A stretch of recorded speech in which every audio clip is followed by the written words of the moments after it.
Hello and welcome to another episode of the Let's Get Down to Business podcast. So we've got a special episode today because we have a special guest joining me and Carl.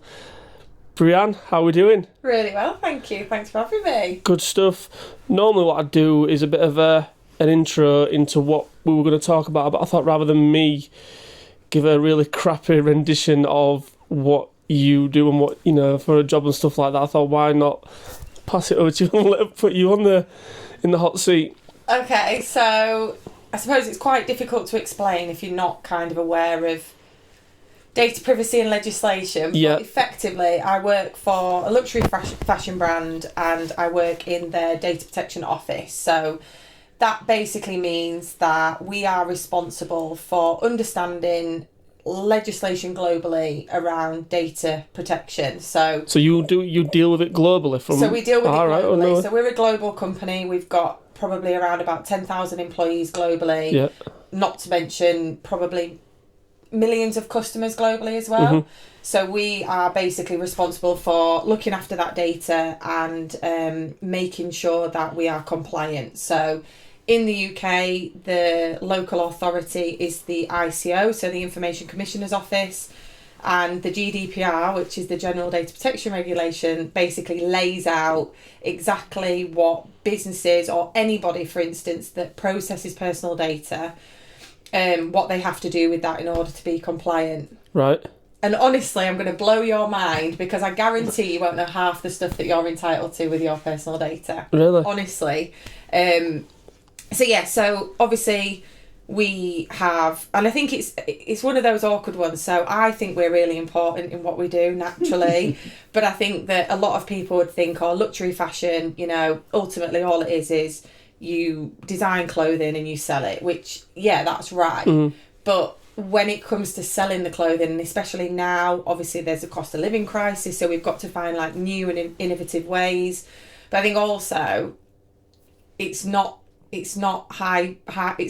fast moving fashion either, is it either? Like if you're buying a £2,000 trench coat, you're probably not going to be going and buying another one the following year. Yeah. It's like, well, what do we have to do? So obviously we work really closely with the marketing team. So anything they want to do, so they might say, right, we're gonna trying to think of a new project that we've done recently. So they might be launching a sunglass line, and they might be like, right, we're going to use AI in store. So basically we're going to have like a photo booth.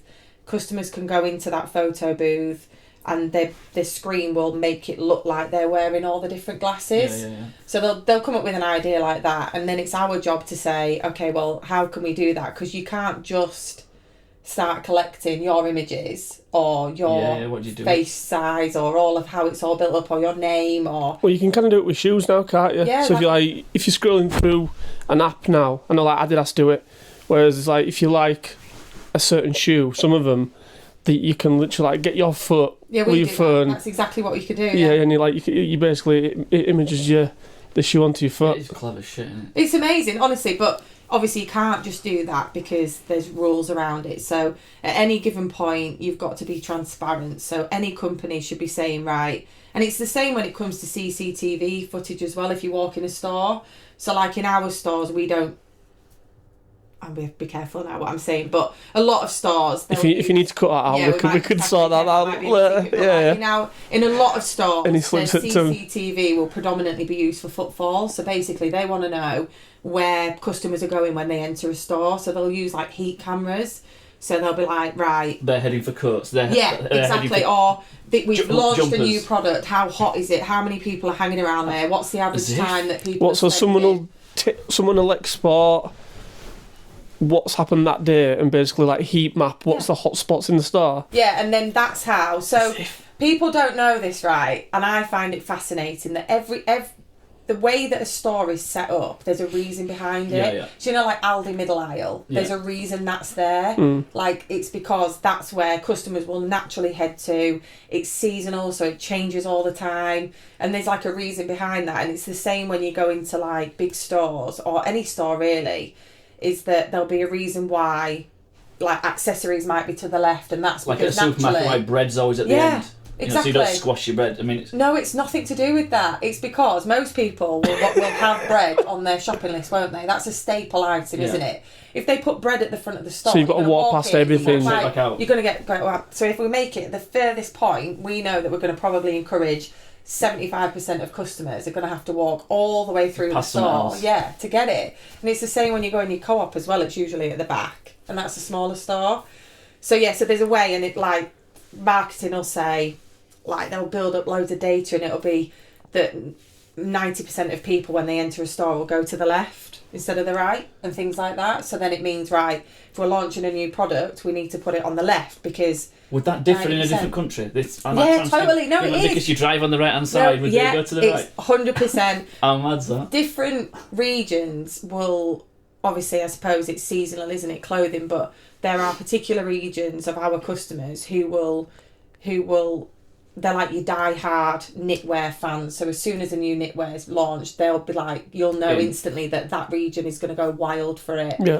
You know that... When a new handbag's launched, you know, Italy's going to go mad for it, and you can start to pinpoint. And so companies are now becoming more and more, like the amount of data that people want to keep on you because they can market to you. It's like club card, points card. Like people think, oh, well, we're just using that because I get loads of money off, but they could tell you everything that they know about you. They'll probably be able to say, oh, it's a man for a start. This is the age category we think that he falls into. Is this why you have to kids. Everyone has like tablets now, don't they, on the tills? Yeah.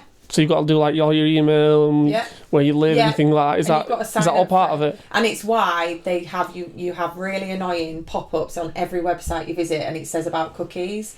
And that's because cookies are tracking you and your web serving kind of habits. So that's why they'll say, like, do you accept? And obviously there's essential cookies that are needed for the website to operate. So like BBC Sport, in order for the banner at the top to scroll, you know, you've got to accept those cookies. Yeah. But then there'll be other cookies, and it might be cookies that are tracking how long you're spending on a page, what you're clicking through to, like what was your most searched, like, did you know all product. This? Did I? No, I don't know. I find it blowing. It is. It's mad. Well, it is because you got on your phone. You just click accept, don't you? No, I don't.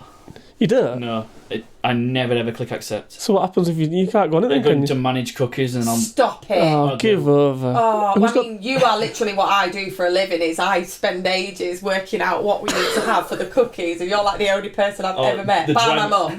They drive me mad. And I love it when I go to a website and it says accept cookies or reject cookies. All. If I reject, I'm like, thank God for that. It saves me going into it to fucking... But you know, it's interesting you should say that. No time for that, girl. Consent, so it's all about consent. So it's all stems from, like, companies obviously ringing you and you're getting loads of nuisance phone calls because you've given your number to Aviva because you've bought your life insurance through them, for instance, but then they've sold your data to a third party that's selling, are they allowed to do that? Accident in the last 5 years. Well, not anymore, and this is where it's all come from, is that they have to be transparent. So if they tell you and you accept that, and you've read your terms and conditions, and it says in their privacy policy on their website that also it literally could be in there. Terms and conditions, you are agreeing that we will sell it. Pass your data on. It's unlikely they would, because there's lots of other things that come into it. But in a nutshell, effectively, yeah. But if they've told you, so they've been transparent, and you've given your consent, so you've said, yeah, that's fine, I agree to the terms and conditions. Consent has to be as easily retractable as it was to give, so they can't make it complicated. They can't say, if in order for you to withdraw consent you need to write a letter, address it to here, then you need to email us 10 days later. Like, it has to be easy to give and obviously retract. And loads of people don't realise any of this. You could ring up, I don't know, Aviva again, for example, and you could say, right, I want to request a copy of all the personal data that you hold on me, and they would have to provide you with everything, and that can be call transcripts. So if you've ever had to ring up and talk to them about anything, when calls are recorded. Yeah, when calls are recorded, exactly. It could be they might have profiled you, so they might have said, actually, like, you've fallen into this category because you drive this car, and we think that means that you're going to be like, and that you can literally find things out about yourself, about what they've done with that data. You're almost like mapping it out, aren't you? It's just mad. So, yeah, I mean, it's just so much. And then with AI now as well, so AI, personal data, you know, this is like going to start changing. It's just going to be wild. Like, so how's AI coming into like the fashion? I want to say market. Industry.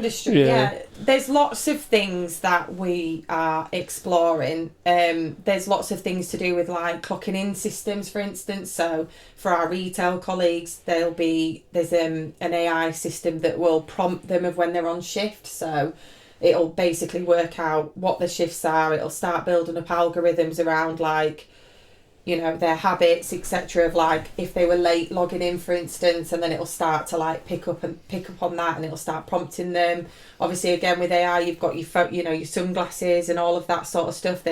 There was one that we did where if you went into store and you scanned one of the QR codes on the wall, it would like open up an app and the new handbag you'd scan it around a store and it'd look like the new handbag was like coming out of the floor. Yeah. So it was like this immersive experience. I can't really I don't get as excited about things like that. I wish I could, but sometimes I'm a bit like, wow. Yeah, but is that because like you probably see it? Yeah, you're in that. So yeah, and I think for me it's like the amount of effort that goes into something that's effectively a lot of people probably don't care about. And I think this is where a lot of people don't realise that they have rights to do with their personal data. They don't realise like when you see a product in store, or even just something like signing up for a newsletter, for instance, like people don't realise what goes on in the background for that. So there's so much paperwork and that does my tits in that fucking emails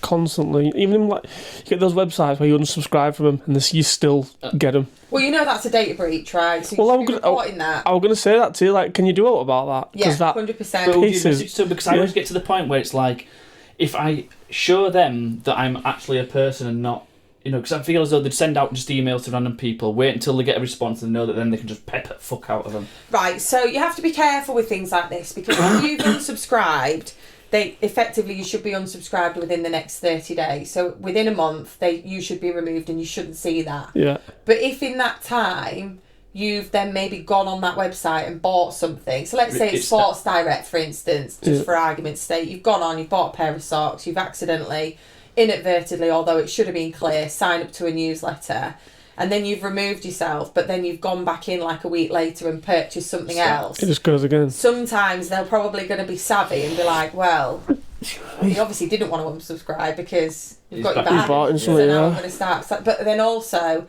I think there's rules around direct marketing, so there's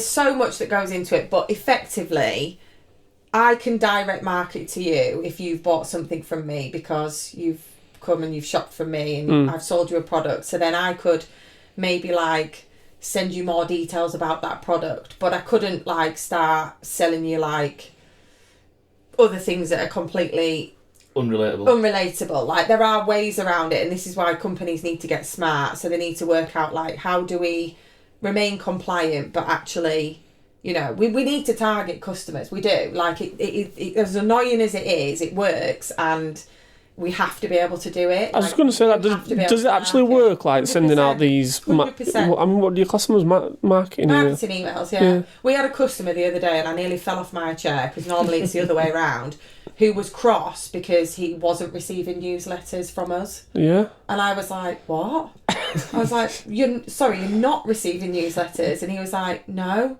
I was like, have you signed up? So you want to receive newsletters? And he was like, yeah, and I've been asking you for months, but for whatever reason your emails keep getting like blacklisted. And we were like, all right. And honestly, all of us were like, well, what do we do? Normally it's the other way around. Everything comes to a standstill. Yeah, we were like, what do you mean they want them? And we're like, yeah. So then we were like frantically working out like what on earth had happened for this poor guy's emails to be blacklisted and he won't get in the newsletter. But people do, and particularly with us as well. I think because we're a luxury brand, and I don't know that sounds really like, no, but it is. But it is. Yeah. Well, I mean, we know this brand. Yeah, it is. But it is. And customers, I think, they're just a different type of customer. Definitely, yeah. They're not an Adidas where are they? I don't know, I'd say Unless- we're probably changing a bit. Unless they're going to the gym, they're not wearing Adidas, are they? I don't know, I think a lot of our customers now are probably changing. Yeah, but I think a reason behind that is because of the people that you get to promote some of your stuff. So obviously I work, so it'd be like, obviously I'm quite, Yeah. like certain music artists and stuff like that, Yeah. cultures and things.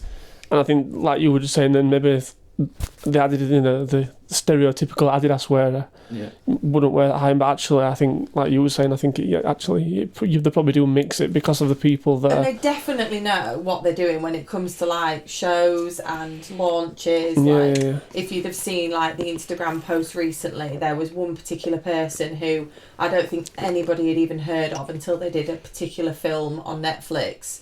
And then all of a sudden everybody's like, who's that? And they've like shot up to fame. And then all of a sudden they were like on our Instagram and we were like, what? But it makes sense because it's relevant, it's topical, like they're trendy, they're cool, they're young. And it's like mind blowing. But then you've got like absolute icons as well alongside. And it's just, whatever happens, there's always a reason behind everything that we do. And I think I was probably a little bit naive as well, that I don't think I ever realised every little thing down to the colour palettes of like what the store's going to be. It's just, and the packaging and the colour of the ribbon and the colour of the bags and everything is thought of, the smells. So like we could like inject certain smells into the store at a certain time to sell a particular product. So it might be the perfume, it might be the aftershave. Did they put it into certain products as well, like into like a leather bag for argument's sake? Well, I don't know if they do that, but they do. There's like, they'll set the ambience. There'll be a particular temperature for the store. I remember going into I was looking for a bathing ape, but this was years ago. A what? A bathing ape. A bathing ape? Yeah, anyways. What on earth is that? It's a brand. Is that a brand? Right. Yeah. I think I were in New York. Right, and I wanted this particular hoodie in the bathing ape store in New York. And Never heard of it? the clientele that probably shops there is a bit like kind of hip hop culture sort of thing. And like you were saying, the smell, it basically stunk of weed. Weed, I was going to say, is it weed? Yeah, it literally, you walked in and it just absolutely reeked of weed, but it was just like the scent that there was obviously just pumping into the store. Yeah. It's mad. I know. Like, I honestly... But it works, again, like it will make you... You'll start going, oh, that smells really nice, like, what's that smell and stuff. Can you tell us a little bit about the counterfeit stuff, the way in the people that try and... Obviously people that do have a lot of counterfeit stuff, and the way you guys track and try and condemn it and... Yeah, so it's wild. I think back in 2020... I think that is quite... I think this is Yeah, quite organised this, interesting. yeah. It's wild, and there are certain brands, us being one of them, that is probably one of the most counterfeited, is that a word? Yeah. Counterfeited product. But effectively, I reckon... I mean, I don't think there's been any recent studies, but they reckoned back in 2020, like the counterfeit market cost the luxury fashion industry about 50 billion. I mean, that's huge, which obviously could have gone into their pockets. And I don't think when people are involved in it, so like if you're the consumer of buying that cheaper thing, I still don't know why people want to do it, because it's shit. And it looks crap. You can tell. You can tell straight away. So I don't know why people are doing it, because it's not even close to the real thing. The real thing a lot of the time. So so to me it almost feels a little bit pointless, I suppose, in some ways. That's not to say I've never bought anything that might have been in the past. Like, obviously, I think we've all probably at some point been on holiday and bought a pair of Ray-Bans, do you know what I mean, instead of Ray-Bans. But, and I get it, and I understand why, but people also don't know where that's been manufactured. They don't know where it's coming from. If it's electrical, like, it's not even been through testing. Like Dyson Airwraps, for instance, you can pick them up, knock off on Amazon, and it's like... Do you guys track, like, these places like in Turkey? You know, you hear all about all these second stores in Turkey. Think about White Rose. There's a particular stand in the middle of White Rose shopping centre, which is obviously really local to us, who continually does bags and scarves of this brand. Yeah. Continually. And that's literally in White Rose. So we're not even in Turkey. Do you know what I mean? It happens so close. So what would the brand do? So we have to... people will ring in specifically. So customers will contact us and say, I've been in blob market. Oh, you're allowing customers to do that? There'll be customers. No We've got way. teams that will go out. There'll be Well, like undercover sort of. Oh, it's a massive operation. I still wouldn't know the ins and outs of it. That's how kind of secret it is. There's lots of, because they have to build up like intelligence about how people are doing it, because there's, you know, people who are selling it are finding new ways to kind of get innovative. But like employees could be involved as well. So you might get employees that take pictures inside store. This is the new stuff that's coming out, and therefore you need to get on this. And then there'll be certain websites that will use those pictures. So they look like normal new pictures. And I'm not really sure this is true. But then they think that people then genuinely believe they're buying the real product. But if it's a fraction of the price, it's obvious. Chances are it probably isn't. Because that's why a lot of luxury fashion brands don't do sales either, because it reduces like the share price. It can have share price impact. It almost reduces the cost of the kind of the value of that product, I suppose, as well. So just on that, so like you mentioned about sales then, so you go to places like Cheshire Oaks and Bicester and stuff like that, and obviously everything's a little bit cheaper, but you don't get the, I'm going to call it like the grade A products, do you? What defines what goes into those stores? Yeah, I mean, it's difficult. Is that a seasonal thing as well? Yeah, and I think as well, like a lot of luxury fashion brands now probably would have just got rid of X stock. That might have been set fire to it, bag it up, bin it. Literally, it wouldn't just be reduced and reduced and reduced until it's cheap. You know, like... Well, because they just didn't want to kind of cheapen their brand. Because there's a value on everything, right? Yeah. And if something is sold for cheap, that value's not there anymore. So that means that, you know, they're very careful about the quantities of what they're going to manufacture, because you can't just manufacture hundreds and thousands on scale, because so they're not allowed to do that now. What, burn it? Burn it, yeah. They're not allowed to burn it. No, they'll all get recycled. I would imagine. It now, yeah, because obviously it's not good for carbon footprint. So what would they do? Deface the brand off of it if it were possible. Potentially, so like, yeah. The logo, whatever it might be. Potentially, they might. There's a big push at the moment on sustainability. So even in the luxury fashion market, we're trying to find new ways in which we can encourage customers to be more sustainable. So rather than buying, you know, new things every day, which is really difficult, isn't it? Because so you want them to do that. We want you to buy the newest product every day of the week. Yeah. But the reality is that we also need to be sustainable. We've got to save the planet. We can't be just letting people just bin stuff, etc. So what happens is they can't do that anymore. So some products will go to the likes of Bicester, Cheshire Oaks, etc. There might be staff sales, so sometimes we get benefits of being able to shop products that maybe haven't done well, or that we've got extra of, or that were samples. So how do they do staff sales for you? Oh, is it online? The same as it used to be. Yeah, it's online now. It used to be physical in person. I'm going to say that's amazing. Carnage. I can imagine, wasn't it? It was just amazing. Yeah, it was just the most exciting thing in the entire world. But also, Breanne, it's also a nightmare, isn't it? Because I've seen your attic. Yeah.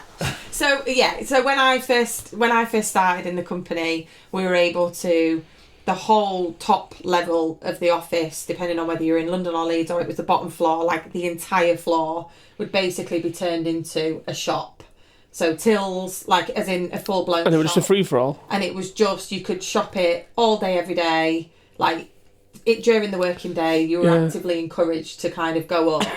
And it was like they'd bring out product periodically, but they'd never tell you what time, you know, to create the buzz. Yeah. So you might be up there like at 10 o'clock, and then you come back down, and at 2 minutes past 10 they'll have brought out a box of scarves that they're selling off really cheap for like 20 quid or whatever, and people would be like running through the office, like people would be ringing each other, you gotta get back up, they've brought out key rings, you know what I mean? And you literally... Well, the quantities you could... So because I'm going to come on to a really big issue with the counterfeit market, and it's not really counterfeit, but it kind of is an impact, is you've got people who are known as parallel traders. So parallel traders will effectively buy genuine product in a different country because it's cheaper, and then they'll be able to sell it back in their country or in another country for more. So effectively, they're making money off the back of the product. Yeah. So you'll get people that will travel over. You see it all the time, like you say, like at Bicester and Cheshire. Yeah, it's like, with like suitcases, because it was cheaper for them to pay for a flight to travel over to buy the product and then go back and they'll sell it for a fortune. Yeah. But yeah, staff sales, wild, best fun ever. It was just, but like, were there ever any fights? I mean, I've got like 10 scarves, 10 coats, like all very much the same. Different colours, marginally. Were there ever any fights with staff sales? Well, yeah. I can imagine, like, if there's only like one left or something, and so like you're only allowed to buy like a certain two people have got hold of it either end. Yeah, literally, but that's what it's like. Like Monica and Thingy on Friends. Wedding dress. He pulls her through. Honestly, it was just wild. All the etiquette would just go out the window. I mean, if that happened in our actual stores, can you imagine? It'd be all over the media, wouldn't it? Yeah. But yeah, like, and you'd have limits on how many of each style, so you couldn't just go in, because again, we can't sell like so I can't buy things at a reduced price and then sell it to you, for instance. Like, obviously that's a big no-no. So there's a limit, so you can't, but the limits, I mean, even the limits are ridiculous. Yeah. I mean, 6 of the same scarf. I mean, who's buying 6 of the same scarf? You know what I mean? If you're not, let's be honest. If you're not. Oh, or not even that. But that's what happens then. So they'll bring out a box and it'll be like, I don't know, some product, and then the first person that's there will just grab them all, because it's like, you've got to have it. It's FOMO, honestly. I've never known anxiety levels like it. For the 2 weeks that we used to have the store on the top floor, I don't think anybody ever did any work, because you'd be like, what if they brought just waiting? Now, yeah. I need to get back up there. And honestly, no word of a lie, you think people queuing for the next sale is bad enough, right? You want to see them queuing for the staff sale, and I mean 2 a.m. the morning of, when it wouldn't open till 11, for instance. they would be there with their camping chairs outside, suitcases. What, staff members? Staff members flew over from wherever they've been, and they're literally there in camping chairs, umbrellas, takeaway coffee cups. They'd have relays, so they'd go with a friend and they'd be like, right, you go to the toilet. Yeah, just subbing in and out. Swapsy, just so they could maintain their place at the beginning of the queue. They would get all the best stuff, so, you know, it was worth it. Fair enough, Yeah. but Jesus. just wild. But then you'd get like... Yeah, but the discount was massive, wasn't it? Discount was massive. It's not like that anymore. But like, you'd have somebody that come down in like in a, I don't know, a hoodie, for instance, and you'd be like, oh, it's well nice, I got one of them yesterday. Yeah, how much did you pay? 50 quid. You'd be like, what? I paid 100 yesterday. They're like, no, 50 quid today. No You'd be way. like, oh my God. But it was this amount. So then I'd have to go up and buy another one for 50 quid. It's exactly the same as what I've already got, because it's like, well, why do you get 50 quid and I paid 100? Like, you'd be fuming. But then you just paid 150 really. 150. But this is what I have to remind myself is, because I have got loads of stuff, haven't I? And some of it you're like, what are you doing? You don't need all I don't need it. But I'm like, yeah, but it was 50 quid and it should have been $5,000. And it's yeah, but it's still 50 quid on a keyring that you wouldn't have bought. Like, who's going to spend that? You wouldn't, would you? It's just because you've got the opportunity, just because you can. Because you can. I have to have it then. And it's like t-shirts, spending £120 on a t-shirt. On what planet? Nobody's doing that. No. But here I am, because it was 800 quid. Yeah. So now I've got to have it because it was 140 quid, so it's a bright bargain. I'd be like that though. I'd be exactly the same. We found a shop, haven't we, called Brands Max, I think it's called. Brand Max in Mansfield. And it's a big shop, and it sells... It's like TK Maxx on steroids. Is it? But That's there's a section that is high end in it. Yeah. Literally high end. And it's probably, I don't know, maybe what... The high end bit's maybe, 30, 40 foot square? Probably, yeah, maybe like, 4 of these? No, a bit more. But anyway, it's a small section in this huge warehouse that's just high end in it. And you're picking stuff up and you're walking around and you're like, you know, this is a £300 t-shirt down from £1,000, and you're like... You think it's a bargain? Yeah. It's how they get you, honestly. Well, they're all... I personally...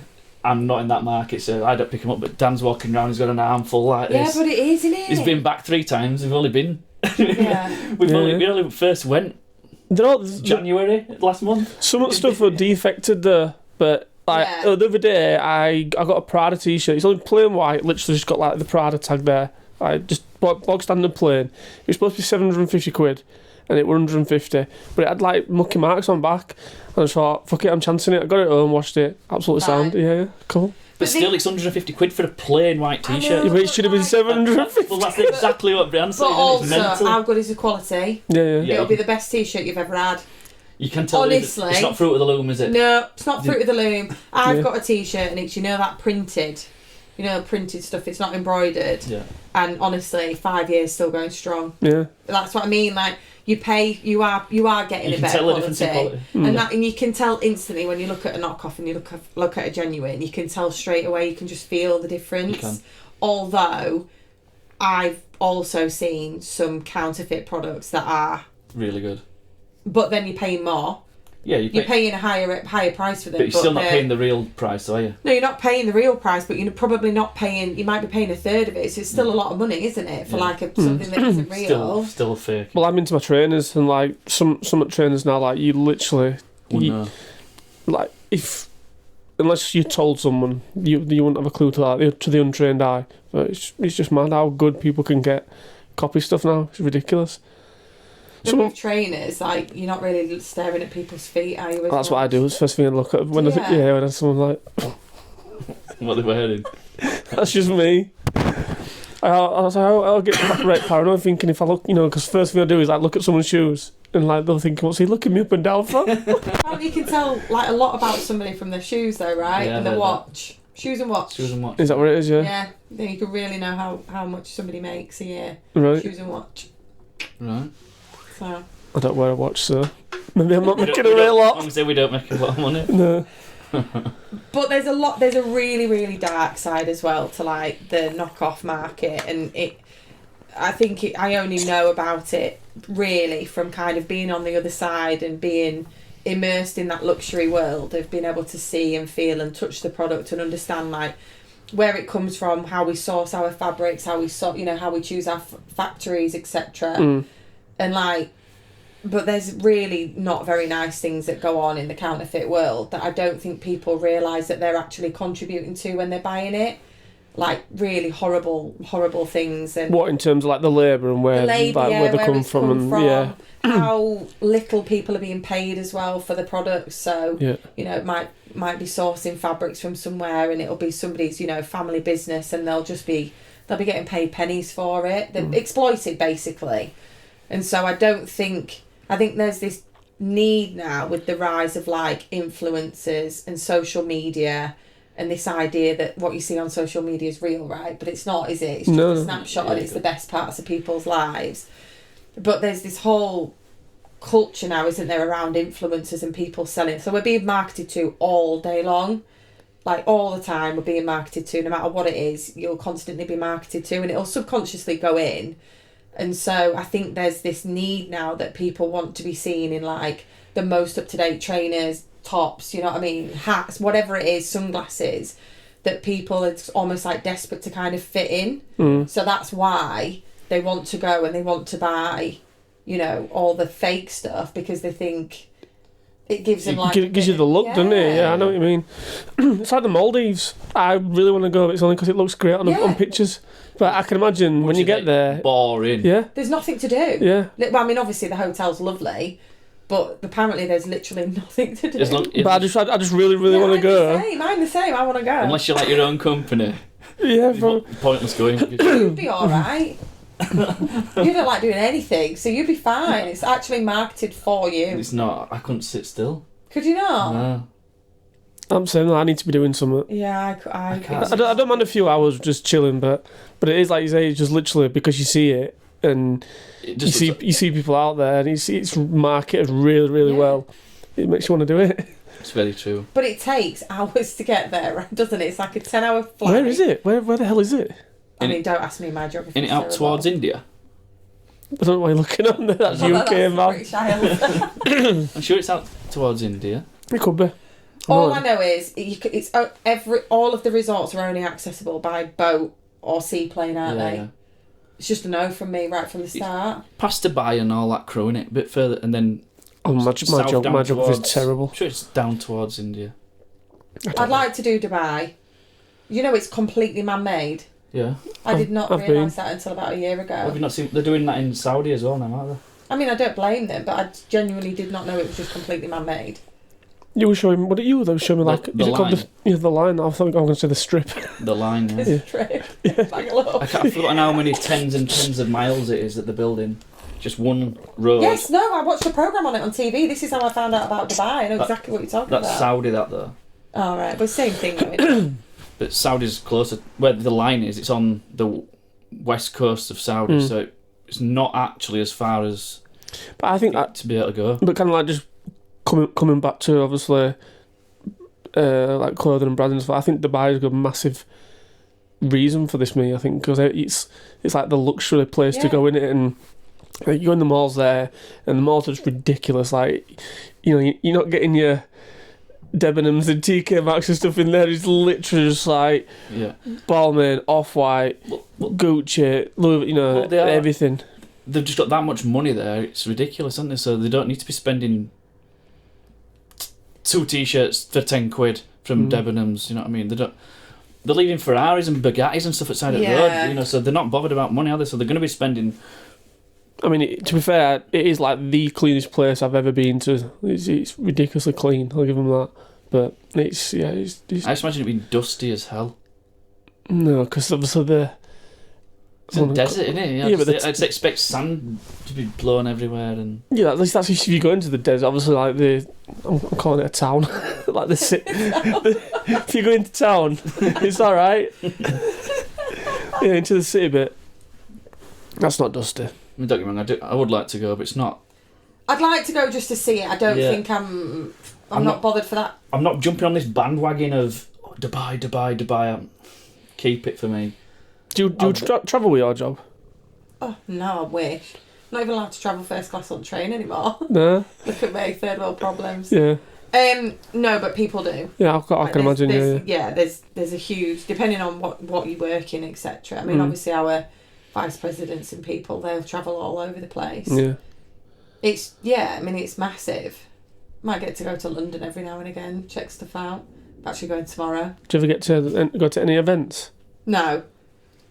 We're Like- so lucky though, aren't we? Like the stuff that we get to do, like we do get lovely things. I definitely feel there are a number of times where I feel proud. Like we get volunteering days, so we effectively get paid, which is probably accounted, but to go out and volunteer for charity. So I've done worked at a food bank for a day.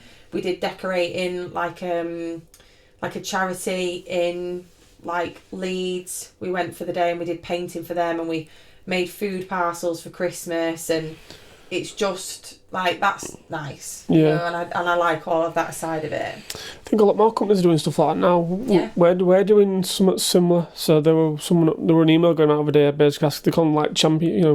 We're asking for a couple of champions. I don't know if we're going out to a school or something. To basically just talk about like my job of just being a project manager and stuff. Trying to get them into your line of work. Yeah. But yeah, going back to what you were saying about, is there anything you can do? If you put in a request to be removed and you're not, is that companies can be fined up to 4% of their global turnover. That's global turnover, up to 4%. That's like millions and millions. Yeah. Amazon was fined last week or the week before 136 million for excessive employee monitoring. So they were using cameras for things and monitoring how quickly they were packaging up boxes, etc., and all that sort of stuff, which is a big no-no because they're not telling employees they're doing it. Oh really? So that was 136 million. We've got H&M were fined, I think it was 36 million. They are fining people, and I think they are choosing big companies to almost set an example as well, saying, look, we will when we mean it. Booking.com, they caused a breach. This one's wild. Their website was hacked, and they were able to obtain 4,100 individual customer details, credit card numbers, including the CSV codes off the back. Really? and they were fined. Well, they were only fined because they were late in reporting. Like they're actually like their security. So you don't automatically get fined if you cause a breach, because obviously if you can say, look, we did everything we could to stop them. Yeah. Like it's not our fault that happened, but they're getting fined. Why were you part of Booking.com? Well, when that happened, I kept seeing loads of things coming up online, and I just booked us. We're going on holiday next month, and I booked it through Booking. And in this group that I'm in, there's loads of people that have been affected by this thing with Booking. Yeah. In like the same resort where I'm going, and I'm thinking, I better not. When I get there, I have an issue, and we have nowhere to bloody stay. Can't you just email the hotel and make sure they've got your booking? Well, I'm gonna have to do something just to be on the safe side. I just think people are a bit naive, like with their data as well. Like I feel like It won't be me. It won't get me. do you have the same password for everything? No. Oh, I know a lot of people do. I've probably got like maybe I've got 3. 2 or 3, yeah. I work in data privacy and I do, right? This is how mad it is, and I shouldn't, because this is how easy it is. So obviously, like you're supposed to have a different password, aren't you, for everything? Yeah. Obviously, if you do it on Combination your phone, of it'll numbers, say, special use letters. a strong password, which is I won't get great. nothing done through day. I'm trying to remember stuff. But like you should do, and this is why people get hacked. They don't realise because they're using the same Yeah, password. but for everything. I've got a notes page on my phone with all my passwords and everything. That's probably not on ideal your either. phone. It's like I can't Where remember else do you put it? exactly what do you do. Yeah, I suppose. It's Right. like, It's true. because when do you need them? When you're logging into something on your phone. So it's like, oh, what's the password for that? Flick to notes, go. And Do you lock the note though? yeah, it's you a lock lot. the note? Yeah. Oh, I suppose you're all right, but yeah. You're trying, aren't you? You've done all you can do. I'm doing my best. Yeah. You try. You're not just saying it. Passwords here. Yeah. It's called pass. That's probably not helpful. Well, I should have don't read. No, Just Tyler, don't read. Private. Yeah. but my stepdad Not interesting. always says. My stepdad always says to me, "I'm not bothered for internet banking." I'm like, "Why?" No, I'm not. I don't trust it. I'm like, "What do you mean you don't trust it?" I don't trust it. I don't. No. It's just a a massive opening for people to just basically go and steal his money. Weren't you like that? Yeah, it will have been. Dan, we're talking fucking 20 years ago. When But online banking first came out. Can I just say, when it comes to banking websites, they'll have had to have gone through all the data privacy, information security. Like, it will have gone through so many there's so much would have had to have gone into that. Like, even just for us to create a new page on the website that might, I don't know, for gift cards, for instance, or go through, like, so much testing to make sure it's safe, etc. Like, it's wild. But he was like, no, not doing it. No, I don't trust it. I don't do this. I don't want them out. I don't want a footprint online. I don't want a trace. I get it. And you get it. How long have you had a Tesco Club card for? I've never had one. Have you got a co-op card? No. Have you ever had a fuel card? Yeah. Right, there you go. Instantly, it's got it. It's your data. They know what they're doing with it. Like, I just think people don't get it. They don't think that things like Tesco Club card, co-op card, everywhere does one now, don't they? Like, there's a loyalty card for everything. You should get it cheaper. You're not getting it cheaper. They've put the price up so that you think you're getting £6 off. Yeah. And as long as it's been increased from, I think it's something like the 22 days before they're doing the deal. It's like Black Friday sales. Yeah. For the 6 weeks before Black Friday, they'll have increased the price massively. Is that So what that they do? then when you get the sale price, you you don't know think... that. Well, then this is what I mean. Like, people are like going mental for Black Friday sales, but actually, you're not getting a saving. It was that price. It is that price. I didn't know that. Yeah, I knew. I still got an iron. I think I said that on one at podcast a couple of months ago. I still got an iron that I bought on Black Friday. I haven't used it yet. It's still in box.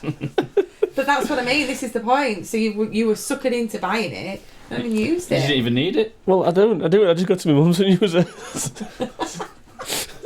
Send it back. Well, the iron. Yeah, get your money back. I'll need it eventually, though, won't I? I'll just keep it. Was it a good one? It's all right. One of those like steam ones. It sound like a tree. You've been like... God knows. I bet it were expensive on it, but it wasn't expensive because I bet you got like 75% off. I think about 120 quid or something. For an iron? Yeah, but it'll have been 300, but it won't have been. Yeah. For a fucking iron? Oh yeah, irons are really expensive. I can't even remember last time I ironed out. You don't go anywhere. So I need to iron out. Exactly, that's the point. Have you ever bought anything that's knockoff? Oh, plenty. I went through a phase at what's it called? Cheetah Mill. Cheetham Hill, yeah, in Manchester. Yeah. Always police there. It's gone now, isn't it? Well, I think it's moved they've somewhere moved. else. Yeah, they've moved it. I mean, I ain't been there for years, obviously. I bet I haven't been there for 10 years, maybe. I've never been. No, I never went through it. Oh yeah, same. But I wouldn't dare stop. I've never been locked in there. I know people that have been locked in because police have come. Wasn't it just like the houses, but you just walk No, through them they're all? shops. They look like takeaways. Like It's just like terrace rows, and the front of a house looks like a. I don't know, it doesn't look like a house, but it doesn't look like a shop.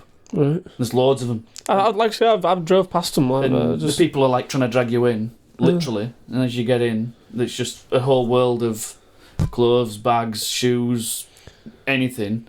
And then if you go further back you go, they tend to be like the better copies. And then if police come, all shutters come flying down while you're in there, and you've just got to sort of fucking. I genuinely don't know how they get away with it in Turkey. Like, it blows my mind. I'm not even joking when I say this. Genuine, true story. Somebody used the brand that I work for to decorate a coffin in America, and they were faced with they were basically told Because it wasn't legit. Yeah, because they hadn't obviously on a coffin. So somebody's died. You'd have thought you'd just be like, it's about to be buried in the ground. Like, Yeah, it's not walking around with it, and no word of a lie. We obviously have to follow it up because it has such a huge impact in the value of the product. And I get it. Like, if something's readily available, it's not luxury anymore, is it? It's true. It's not though, and there is a market for people that want the first of everything. They always want like the next thing, and what's that? That is true. You want the newest thing, don't you? You want to be able to say. We want people to say, "Where'd you get that from? Where's that? Oh, where'd you get that from?" You're like, "Oh, it's brand new. It's only just come out yesterday." Yeah. Whether it's a brand, whether it's a car, whether it's you don't want the old Mondeo, do you? You want the new Mondeo. Exactly. Well, like footy kits when you were younger, wasn't it? You always wanted the new football kit, the new boots, because they were just new, wasn't it? And I think that just goes throughout whole life, don't you? You want the newest thing to be able to show off, in effect. Yeah. I'm not too bad now, though. I used to be really bad, Yeah, I think it's one definitely a younger thing. Yeah, but it still exists because It does exist. our customer service team will have like client books of people who they will know as soon as that product lands that they wouldn't even need to ring up the customer. They know that customer is going to want to buy that. They could probably just charge it to them and that customer would be happy because they want like the newest, most up to date, straight off the catwalk, straight into their into their wardrobe. Like there are people that exist like that, but there are also people that don't walk around flaunting it either. They'll just be wearing it subtle. I'm much more of a subtle. I don't want to be in your face especially with this brand. Listen, if I'm paying £150 for a t-shirt, I want everybody to know I paid £150 for a t-shirt. You do though, don't you? I'm not. It's a very garish. Well, I think it's quite a garish. It depends what pattern. Carl, you wear designer underwear that nobody's going to see. What's the point? Just wear Marks and Spencers and get on with it. But that just makes me feel better. Do they feel different? Definitely, yeah. They do. It's like most lads wear Calvin Klein box shorts, don't they? Yeah. Like most lads. But like no one sees them. I mean, when you look at the history as well to fashion brands, and I think that's what people don't realise, and if you look at, there are certain brands who have got such an extensive history, they've got royal warrants, they literally, the royal family will wear it, subtly, obviously, like, you haven't got Kate walking around, but Kate will regularly walk around in, high-end luxury fashion. Well, they do it with the cars, don't they? Yeah. They've got it, they have the Range Rovers and is it Bentley? Anything that's Rolls? British made and British made. Would the brand or like certain brands go to the royals and say, "Yeah, there's some clothes there for you"? Yeah, there'll be people whose job. And obviously, like football players and stuff, they'll get clothes given to. Because you want that kind of clientele wearing your brand, don't you? I mean, there's a particular known person that's one of our ambassadors who's not been very well received in the media recently. I wouldn't be surprised if by the end of next week we've cut ties. Right. And nobody will talk about it. There won't be an article about it. It'll just be cut. They were there and now they're not. And it'll be a see you later. And we all know But that's Can tell us off camera. Obviously, I feel. Do you not know? You'll know. I feel as though I know. 100% I you'll feel know. as though I You'll know. definitely know. Right. I feel as though I know, but obviously I don't want to say it in case it's obvious. Yeah. But like that's because again, it's not just like, you know, yeah, you've got your knockoffs and stuff, but there is a reason why there will be certain people on the front row of fashion shows. There's a reason behind it. Yeah. For every single person that's there will be a reason. Educational. Yeah, I feel like I've learned a bit. Yeah, learned a Start lot. reading privacy policies on websites. I'm telling you, you will be astounded when you won't sleep for a week. You'll be ringing me, like when you find out exactly what they're doing with your data and how they're using it. Honestly, it's food for thought. Trust me, Yeah. like it's mad. And there's compensation that gets handed out as well if there's big companies like British Airways. I mean, they've got an advert on TV where you targeted by the data privacy. Like, you can put... Yeah, there's all sorts of stuff that goes on, but it's mad. But most companies... So, what is the quickest... What is the way to go about then finding whether someone is misusing your data? There's websites, so you can go on... There's certain websites where you can type your email address in and it'll tell you how many times it's been potentially targeted or hacked, or even hacked. It'll tell you if it's ever been compromised. So there's websites that you can do with that. Yeah, I mean, just keep your passwords updated. Change them regularly. If you start getting dodgy emails, honestly, update them. Social media, just be careful what you're putting up out there. Honestly, when they say, upload a picture of when you were back at school, there's reasons why people are doing that. It's a trend, and then they've got all sorts of stuff. You know what I mean? Like, No way. there's... Hackers are really, really smart. And the stuff that we see and how people have kind of got into back-end systems, and, you know, you think it's been locked down 10 times over. You've spent millions of pounds on locking it down, and the way that they do it, you know, it's wild. So, there's websites if you want to know, and then just, keep changing your passwords for stuff, and just be really vigilant about what it is that you're putting out there. Cool. Well, thanks for coming down, having a for chat. having me. It's all right. Well, as always, guys, you know, keep liking, keep sharing the content, and catch you in the next one. See ya.